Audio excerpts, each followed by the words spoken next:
G'day. Today we're doing a repair on a Volvo, a V50 petrol 2006 model. The owner thinks it's a transmission issue, but after a test drive I believe it's a CV joint issue. It's funny noise when you go full lock to the right, and there's a slight ticking on the full lock to the left. So what we're going to do is we're going to change the CV joints right and left and do a transmission service on it. Okay, make sure you support the vehicle safely. Always good to try and rock it, make sure it can't move anywhere. We've removed the bottom ball joint, the brake rotor, caliper, this little arm there on the torsion bar there. We've just wired up the caliper out of the way, and now with a pry bar you can just pry it off the housing there, off the transmission. These sometimes have like a little spring steel C-clip there to just lock it in place. So we've already just pried it out, and now it's just a matter of just swinging this out of the way and pulling it out. There we go. Always a good idea to do a comparison, side-by-side comparison. Make sure the length is the same, looks similar, before we put it back in. Sometimes it's a good idea to replace that seal there as well that runs on the axle. We're not going to replace it in this instance, we're just doing that. And also, if I just feel the rubber O-ring there, I can feel that it's still raised and pliable. And there's that little C-clip you can see that locks it in place. So you need to give it a bit of a knock to get that located properly.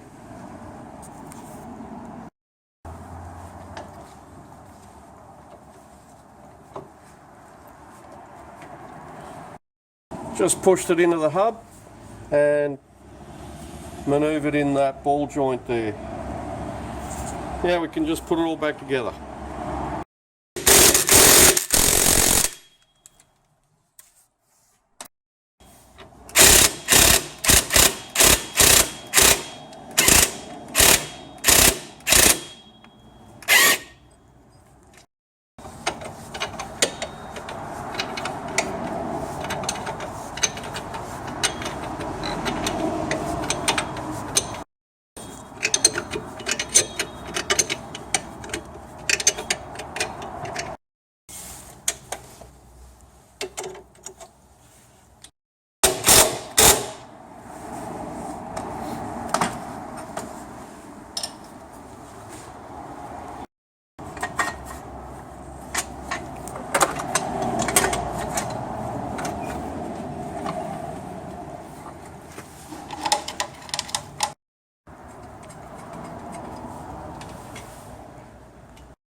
Alright, all back together. Good idea to just double check, make sure you haven't missed any bolts.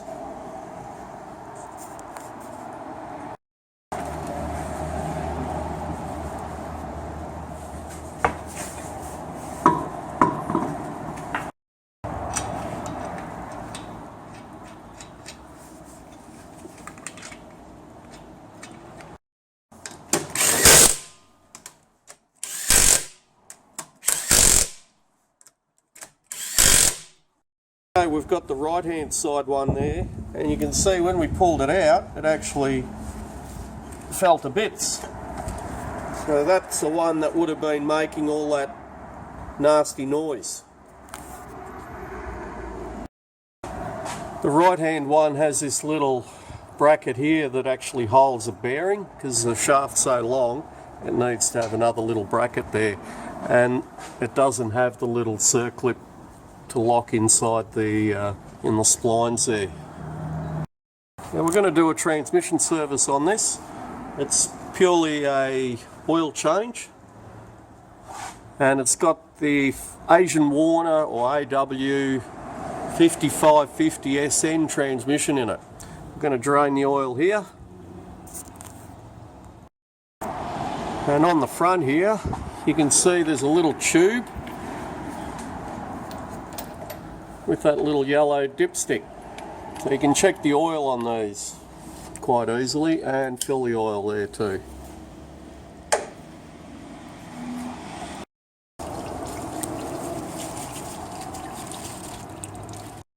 Now these transmissions, you need to disassemble or pull it in half to replace the filter. But what you can do if you run into trouble, you can take the valve body out and do a reverse flush of the filter there if you believe that it's possibly blocked. The heat exchanger is this little unit here. They do get blocked, and sometimes they end up corroding and you get radiator coolant going into the transmission as well.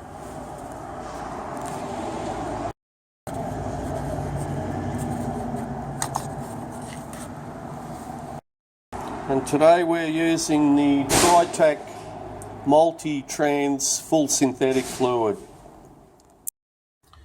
Here we are on their website, and you can see when they're fully empty they take about 7.7 litres. Now you can see these have a hot and a cold level mark, so it's a good idea to actually warm it up to operating temperature and make sure that the fluid level is right.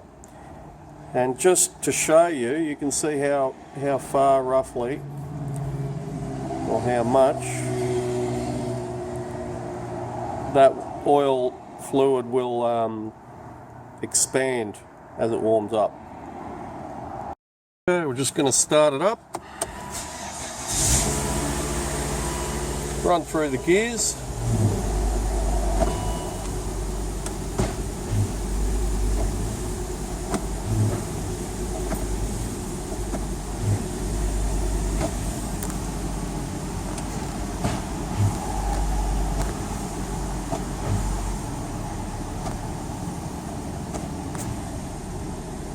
Into park, handbrake on.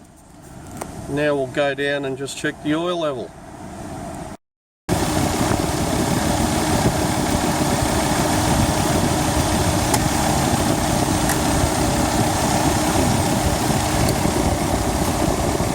Needs a bit more.